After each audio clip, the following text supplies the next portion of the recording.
Adam, if you could run that race again, would you use slightly different tactics? Maybe go a bit harder a bit earlier, or is that all you could do? I didn't feel great. So I kind of always had it in my head, and speaking with my coach, it was kind of always going to be anywhere from 600 out to 700 or 800 out, and I ended up going after 800. It was so slow early on though. For a 3:49 miler, you must have been. I hate that, to be honest. Like, yeah, I mean, just guys all around you. You can't run cleanly.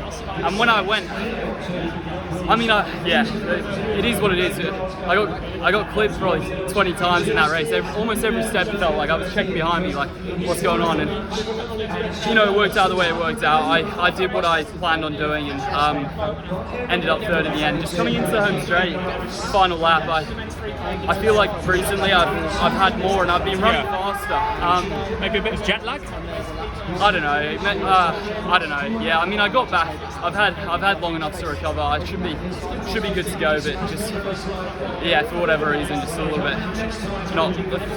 You seem to get through a lot for an athlete. You race fairly often. You train pretty hard. I think you run quite decent mileage. All the double threshold stuff, and you're going back and forth from the States to here. Yeah. So it must take its toll a little bit. Definitely, yeah. And I think I've dealt with it pretty well. I'd say I always kind of have dealt with that pretty well. Yeah, I've been feeling really, really good. This year has been unlike any other. I mean, running 3:49 last weekend at Millrose Games, like getting into Millrose in the first place was huge for me, and then being able to make the most of that opportunity and run 3:49. Did you ever expect to run that quickly? I think I saw a quote from you before the race where you were just hoping to get into it and maybe pick one or two guys off. Yeah. So you won't finish last. Yeah, I think this early in the year I probably didn't expect to be running this fast, but I've always known that I've had potential to get down to that sort of time. And I mean, before Millrose, I was saying to a few people, I think if I get everything right, I'll be knocking on the door of running 350, and it worked out. Obviously, I was really happy with it, and I mean, obviously today didn't quite work out, but that's the way it goes sometimes. And hopefully I'll get the chance to run at World Indoors. Obviously, it's up to the selectors; it's in their hands. You know, I would love to make that team, and I think I'm ready to run on that world stage. But today obviously doesn't show that at all. But that's the way it goes, and whatever's next, I'll be ready. Now, people who watch your YouTube video, they'll be quite familiar with your dad following you around on the bike. Is he here watching you today? He's here. Okay. Yeah. Didn't cycle here though?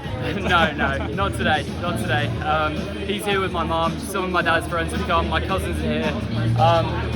Our women's coach and her husband, Laura and Grady, they're both here. They've come over from America. Okay. And because we had Ellie just running in the 1500 so got a lot of support in here. And you were people are interested in your background. You were born in Warwick. Yeah. Grew up in Australia. Yeah. Been in America for ages. Yeah. Where would you place your accent? Is it more kind of Aussie-ish, or? I would say it's a bit of a hybrid between English and Australian. I don't think there's much American in there, but yeah, I would say a mixture of English and Australian. Probably in England I sound Australian, and in Australia I don't sound Australian. So it's a bit of a weird one. No one can really pick it.